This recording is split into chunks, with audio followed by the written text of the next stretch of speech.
Pemerintah Kabupaten Lingga menggelar pemberian vaksin secara massal untuk masyarakat, pekerja, pelayanan publik, dan lansia.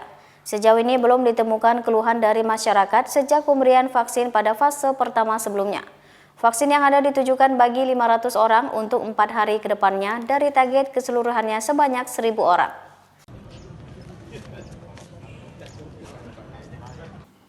Vaksinasi massal untuk masyarakat, pekerja, pelayanan publik, dan lansia digelar oleh Pemkab Lingga pada Rabu 19 Mei 2021 di Gedung Nasional Dabosingkep, Kabupaten Lingga. Dr. Yan Cahyadi Anas selaku pelaksana pemberian vaksin saat itu mengatakan kalau untuk lansia pihaknya memberikan vaksin Sinovac dan untuk pelayanan publik diberikan vaksin AstraZeneca. Namun dalam jalannya pemberian vaksin dengan sasaran sebanyak 500 dari target 1.000 orang yang dilakukan secara massal saat itu, Dr. Yan Cahyadi Anas mengatakan kalau pihaknya mengalami kendala terkait dengan kurangnya informasi yang sampai ke masyarakat.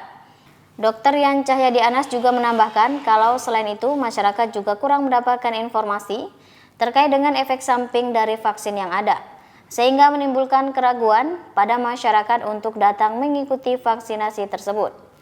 Namun Dr. Yan Cahyadi Anas mengatakan kalau dari pengalaman sebelumnya pihak mereka belum ada menerima keluhan efek samping yang berat yang ditimbulkan oleh vaksin saat itu.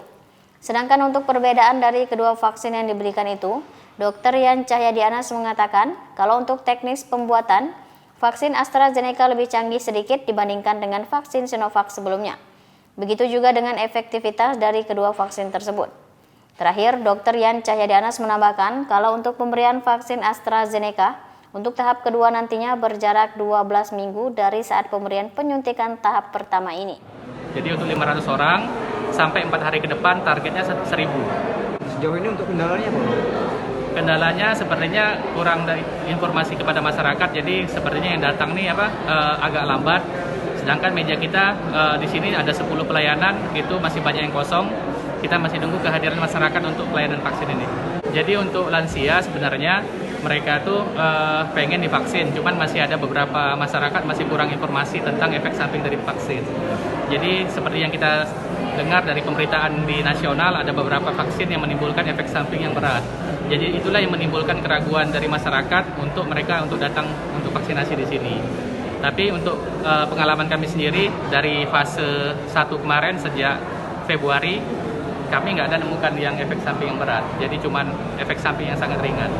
Kalau Sinovac itu kan virus inaktif, jadi dia dari virus COVID-19 yang dimatikan. Jadi virus COVID-19 dimatikan, itulah yang digunakan sebagai vaksin Sinovac. Kalau yang ini, hari ini kita pakai AstraZeneca, itu platformnya viral vector. Jadi dia menggunakan rekombinasi genetik, menggunakan suatu virus dari hewan lain, dari kera yang dimasukkan antigen COVID. Jadi dia seperti istilahnya tuh rekombinan tuh rekayasa genetik. Jadi memang teknik pembuatan vaksinnya lebih canggih sebenarnya. Jadi kalau tingkat efektivitasnya kan sudah diukur oleh para ahli. Untuk Sinovac sendiri kan efektivitasnya untuk mencegah infeksi COVID kan sebanyak 65%. Kalau AstraZeneca sedikit lebih tinggi, sekitar 70% lebih. Jadi beda sedikit aja efektivitas untuk mengurangi menghindari infeksi COVID. Jadi setelah vaksin ini berapa bulan lagi bakal ada vaksin tahap kedua? Jadi untuk AstraZeneca jarak penyuntikan yang pertama dan kedua itu 12 minggu, 4 bulan. 4 bulan lagi. Iman TV Kepri dari Dabosingkep mengabarkan.